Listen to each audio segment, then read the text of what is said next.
பிரியமான கர்த்தருடைய பிள்ளைகளே, இப்பொழுது விவஞ்சல் இந்த ப்ரோக்ராமின் மூலமாக உங்களை சந்திப்பதில் நான் பெருமகிழ்ச்சி அடைகிறேன்.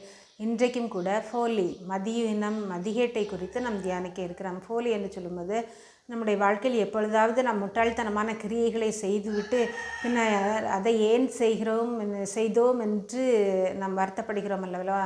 அதுதான் மதியினம் உள்ள செய்கையாக இருக்கிறது.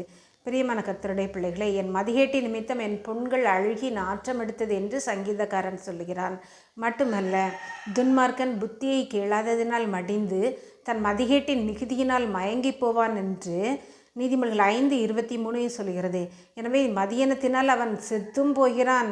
அவன் மதிகேட்டின் மிகுதியினால் மயங்கி தன்னுடைய பாவமான காரியங்களில் விழுந்து அவன் செத்தே போகிறான் என்று நீதிமொழிகள் 5:23 கூறுகிறது.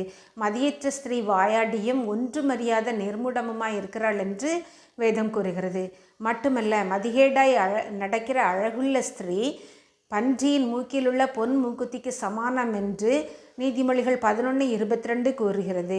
மட்டுமல்ல பிரியமானவர்களே, மதியற்ற மனுஷனோ தன் தாயை அலட்சியம் பண்ணுகிறான் என்று நீதிமொழிகள் 15:20 கூறுகிறது.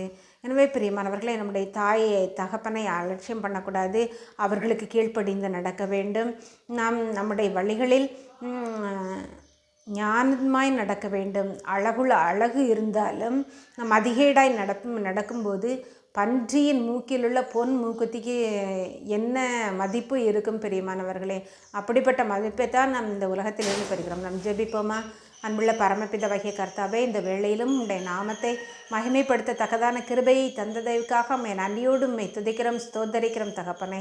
என் தேவனாகிய கர்த்தர், நீர் பெரிய காரியங்களை செய்ய வேண்டும் என்று சொல்லி ஜெபிக்கிறோம். மதியினத்திற்கும் மதிகேட்டிற்கும் விலக்கி காத்துக்கொள்ளும். எங்கள் தாய் தகப்பனை கனபண்ணி நடக்கிற கிருபையை எங்களுக்கு தர வேண்டும் என்று சொல்லி ஜெபிக்கிறோம் தகப்பனே. அப்பா, எங்கள் அழகும் வீண் சௌந்தரியம் வஞ்சனையுள்ளது என்று சொன்னீர் சுவாமி. அழகா மதியேடாய் நடக்கிற ஸ்திரீ பன்றியின் மூக்கிலுள்ள பொன் மூக்குத்திக்கு சமானம் என்று நீர் சொன்னீர் ராஜா. நீர் எங்களில் உயர்ந்திருப்பீராக. முட்டாள்தனமான கிரியைகளுக்கு எங்களை நீங்களாக்கும். இயேசுவின் நாமத்தில் ஜெபிக்கிற நல்ல பிதாவே, ஆமேன்.